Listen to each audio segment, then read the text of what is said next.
Hello folks, and welcome back to Learning CAD. My name is Sarah, and today I'll be taking you through Unit 2, Part B, Advanced Sketching, Part 2.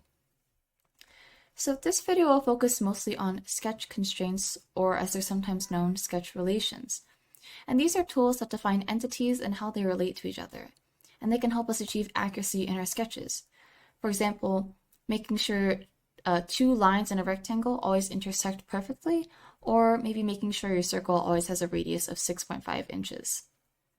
There's two main types of constraints, the first being dimensional constraints. These show linear or angular distances, and we can use them to define key dimensions, like the width of a rectangle or the radius of a circle, or position of key entities in our sketch. The other type are geometric constraints, and these describe the relative positions of sketch entities. And this lets you edit your sketch with predictable results. Say, if you make two lines perpendicular, then if you make one line longer, or give one line an angle, they'll always stay perpendicular to each other. So let's hop into SOLIDWORKS and take a look at some of these guys in action. So the first one will be a quick refresher on smart dimensions with this rectangle here. So you click a button up here, or smart dimension, in the sketch toolbar, and you can click on align or another entity to give it a proper dimension. So I'm going to make myself a nice 60 by 25 millimeter rectangle.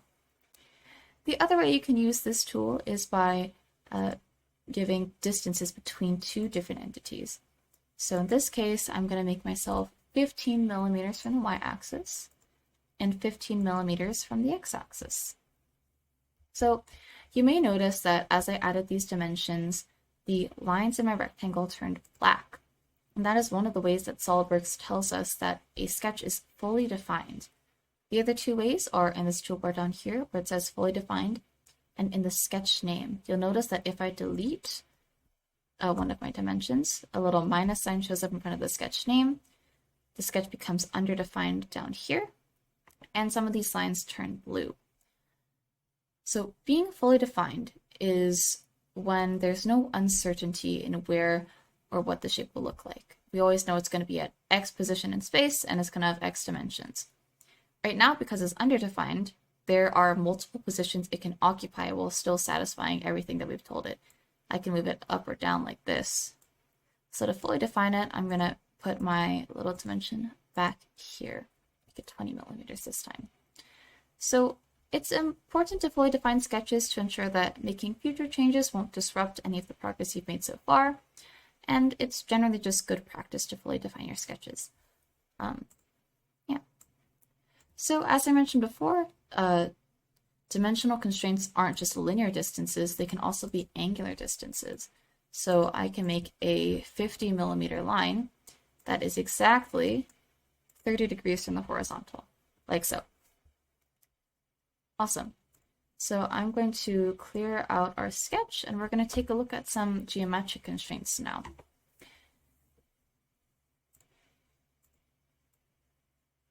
I'm going to start that over about these two lines here. So the first few relations that we'll be looking at will relate two lines to each other. So there's a few different ways that you can see the relations that exist in the sketch. The first one is this display/delete relations button up in the top. I have no relations yet, so it's empty. You can also click on a part if you want to see its relations, and this will also give you the option to add relations to it. This is telling us all the possible relations I can give to this line. So I'm going to cover some of the most important ones, and I would highly recommend you playing around and exploring some of these other relations to get your own hands-on experience and get you familiar with all the different ways you can constrain your sketches. So the first one I'm going to do is I want to make these two vertices intersect, and that's going to be this coincident relation right there.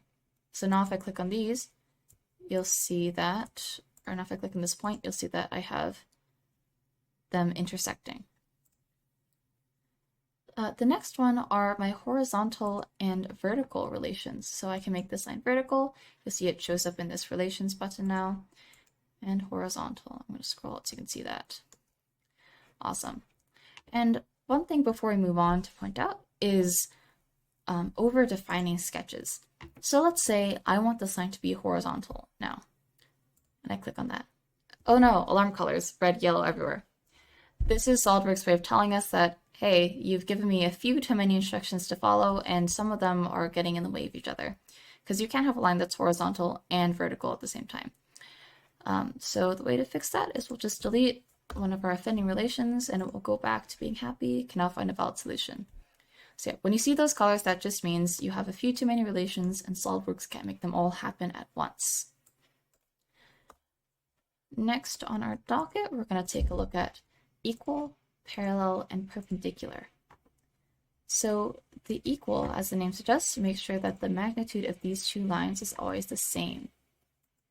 Cool. You'll see that this one got a little bit shorter to match. And you can also see that we have these little green icons that popped us up to show us that these two lines are equal without requiring us to click on it and see the relationship in this box. So now if I try to increase the length of this line, the other line will increase as well. With the choice, I can also make these two lines parallel. And you'll see that, oh, this line flipped. And we also got our little parallel icons next to them. The last one is perpendicular. So I can make these two lines perpendicular to each other. Ta-da!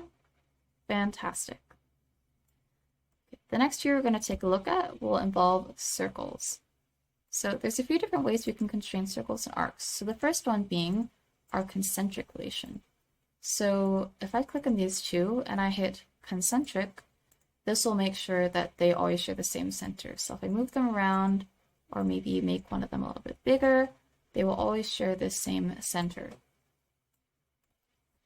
The next one we'll look at is co-radial. So this is sort of like concentric, but in addition to making sure that they share the same center, they will also share the same radius.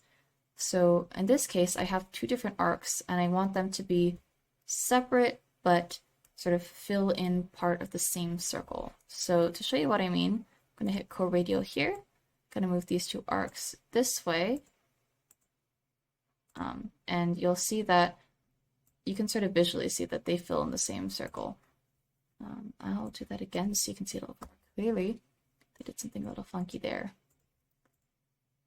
Here, I'm going to select these two, make them co-radial. And now if I try to make a circle, you'd see that they both intersect with the same circle. Ta-da! And the last one we're going to look at today is called tangent. So that lets us just make sure that a circle or a shape, a line or a shape is tangent to this circle. So I can make this line tangent, move it over, and this guy tangent. Ta-da! Yeah. So sketch constraints and relations are really important for making sure that our sketch will behave in predictable ways as we continue to edit it, and making sure that it fulfills all the things that we needed to do.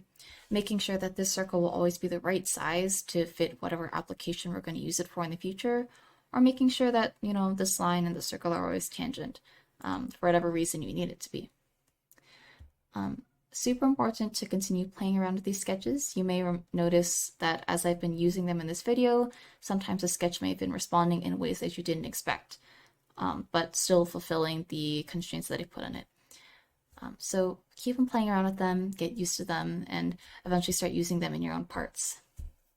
Thank you so much for watching, and I'll see you in the next one.